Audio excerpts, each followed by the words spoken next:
या 26 सालाच्या एप्रिलपर्यंत काही निर्देश आम्ही अंकामध्ये प्रसिद्ध करणार आहोत।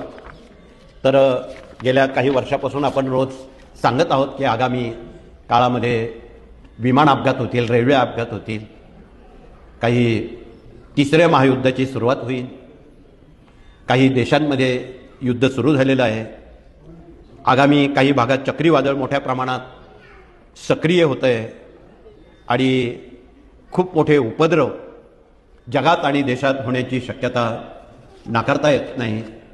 जगामध्ये नवीन व्हायरस जसं 4-5 वर्षापूर्वी कोरोना आला तसा असा एक आजार थैमान घालण्याची या महिन्याच्या अखेरपर्यंत शक्यता आहे। म्हणून आपण सावधान राहणं अत्यंत महत्त्वाचं आहे। तिसऱ्या महायुद्धाचे ढग जमा झालेले आहेत, म्हणून युद्ध, रेल्वे अपघात, विमान अपघात, जंगलांना आग, भूकंप या गोष्टी खूप मोठमोठ्या व्यक्तींवर होणारे हल्ले, धार्मिक ताणतणाव, पाण्यावरून भांडणं, मोठ्या प्रमाणात दुष्काळ, मोठ्या प्रमाणात अतिवृष्टी, हे सगळं चक्र या महिन्याच्या अखेरला सुरू होते। काही ठिकाणी खूप पाऊस, काही ठिकाणी पाऊसच पडणार नाही। अशा साऱ्या घटनाक्रम आगामी मे महिन्यापर्यंत दर महिन्यात घडणार आहेत।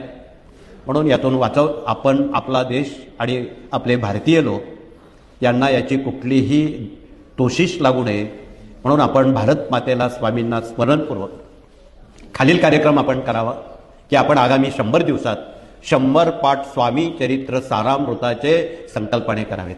1, 100 पाठ श्री दुर्गा सप्तशतीचे प्रत्येकानं वैयक्तिक करावेत। 3, 100 पाठ रुद्राचे करावेत। स्वामी महाराज हे शंकरच आहेत म्हणून ते काही वेगळं नाही। म्हणून आपण माणूस नावाची एकच जात आहे असं स्वामींनी ठणकावून सांगितलेलं आहे। म्हणून या सर्वांनी आपापल्या मातृभाषेतून भारत माता स्वामींना भजताना या सेवेचा विसर पडू देऊ नये।